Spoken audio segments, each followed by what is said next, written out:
Magandang araw mga kakutsero. Ito na naman po ang inyong lingkod na si Jigs na magbibigay sa inyo ng giya ngayong araw ng Miyerkules. Ngayon po ay Abril na po, no?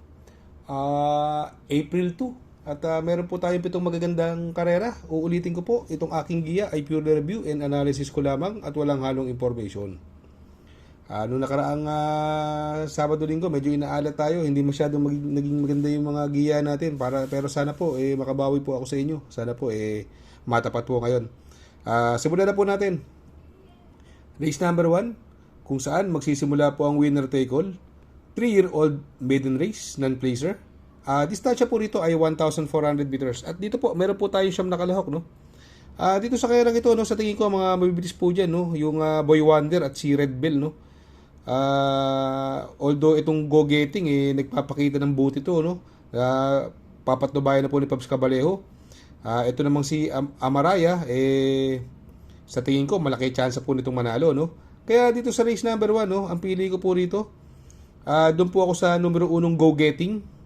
Panigundo ko naman po, numero 3, Amaraya. At isasama ko pong pandeado, numero 4, Boy Wonder. Sa race number 2, kung saan naman po magsisimula po ang pick 6, Pilracom rating-based handicap system race, class 5, 6 to 10 split. Distance is another 1,400 meters. Dito po, meron po tayong 10 kalahok. Dito, ang napupusuan ko po rito, no? Ang pwedeng mauna rito, yung Tokyo Rumba. Itong Anli Burn, last run po nito, segundo po ito, no? Napapatubayan na po ni Boss Jenjen Huko. Siya po ang napupusuan ko dyan, si Andy Burn, no? Yung Yabadabadur, no?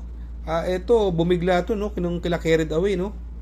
Akala ko ito na mananalo nun, si Yabadabadur, pero mukhang kulang na kulang pa.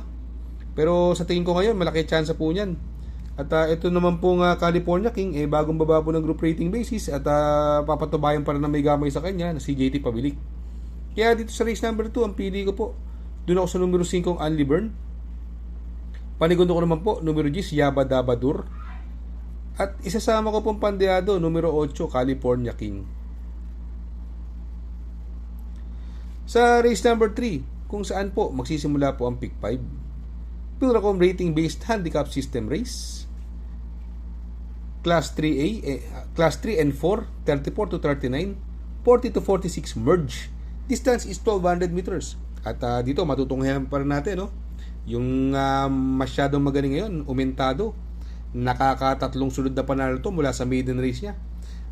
Nung karera, sangkatutak na lucha inabot nito. Numero 5, Chuligan, no? Sa tingin ko ngayon, mukhang pugo niya to. At wala akong nakikita ibang matulin bukod kay Alegna. Pero kayang-kaya niya to. Nakita naman natin nung nakipaglutsyan kay Primetime Lover yan. Kaya dito sa race number 3, para sa akin, no? Ito, magbabatak lang po ito. Numero 5, Chuligan, solo.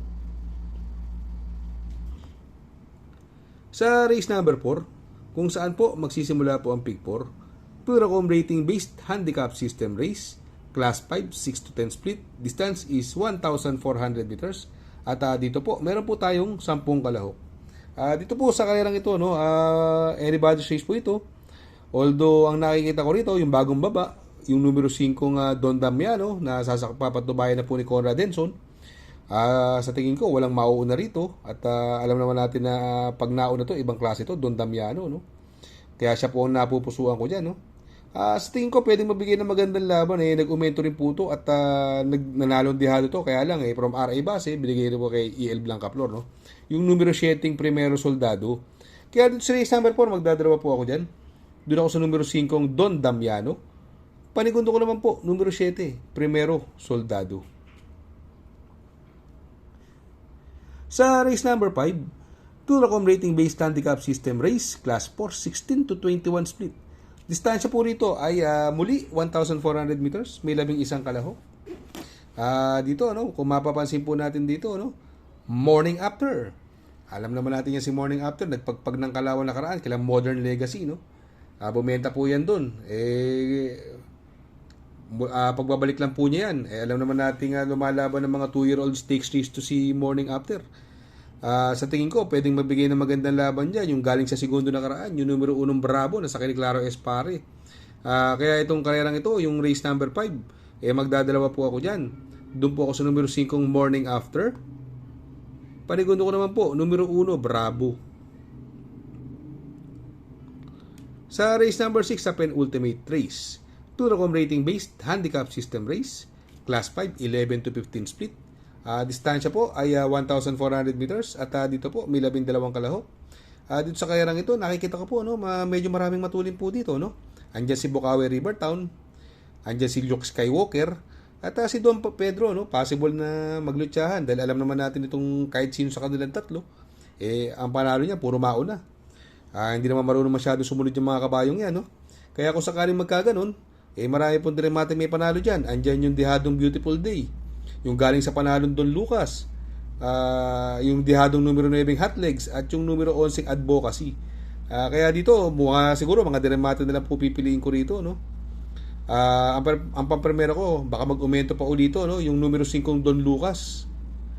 Panigundo ko naman po yung numero 1 Beautiful Day at isasama ko pong pandiyado numero 9 Hot Legs. Sa race number 7 sa last and final race, Pluracom rating based handicap system race, class 5, 11 to 15 split. Distance is 1,400 meters at dito po may 12 kalahok, no? Dito muling nagbabalik numero 1 Made for Trophy, kabayo ni Habla. Alam naman natin magaling na kabayo din yan, no? At laging napapalaban din niya sa mga 2-year-old at sa mga 3-year-old. Yan si Made for Trophy. Papatubayan po ni Eminem Gonzalez, no? Sa tingin ko malaki po chance niyan. Ito po, may panalo rin po. Yung galing sa segundo nakaraan, long shot, numero 9, Boss Lady. From Jeffrey Sarate, binigay na po kay Apoy Asuncion. Baka nagpapabuenas at nagpapadihado lang may-ari nito, pero malaki po chance niyan. Possible scenario po rito, pwedeng magkabulan po dyan. Ang mauuna po, si Heart of Steel at saka si Mr. Manilenial. Yan po ang mga bibilis dyan. Sama na rin natin si Cassius King. Kung magkalutsahan yung tatlong yan, pwede mapabor po dun sa dalawa. Kaya po ang napupusuan ko dyan, ang napipili ko po dyan, doon po ako sa numero 1, Made for Trophy. Panigundo ko naman po yung numero 9, Boss Lady. Shoutout nga pala kay Sir Pax ng Barkadahan OTV. Located po siya sa 1139 New Antipolo Street, Corner Vargas. Malapit lang po sa Abad Santos, yung bagong ginawang tulay. Very convenient and attentive po ang mga tao. Pwede po kayong mag-EV at party while betting on racing.